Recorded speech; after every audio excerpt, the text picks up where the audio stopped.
esposa y yo, igual que ustedes, compartimos en la vida un eterno amor. La dama perfecta, todo una belleza, ella es mi inspiración. Somos felices ella y yo, ella y yo. Amigo, ella y yo, solo nos vemos escondidas para ahogar esta prohibida pasión. Y aunque tiene dueño, yo solo tengo un sueño, ser su protector. Somos su marido, ella y yo. Oye, don, lucha por amor. No me aconsejes en tu posición. Quizás su marido no mande en su corazón.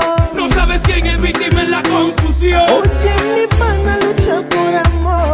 No me aconsejes en tu posición. Quizás ese tipo no mande en su corazón. No sabes quién es víctima en esta confusión. Mi esposa y yo somos felices, dos almas matices en lo que es el amor. Por eso te entiendo y aunque sea casada no te alejes por temor.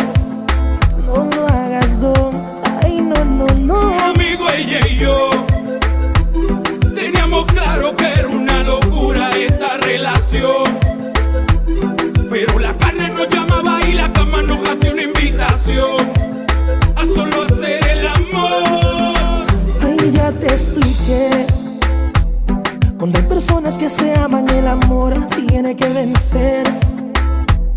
Y que el marido entienda que perdió su hembra, ahora es su mujer. No pueden ganar los tres. Y te repito, lucha por amor. No me aconsejes en tu posición. Quizás su marido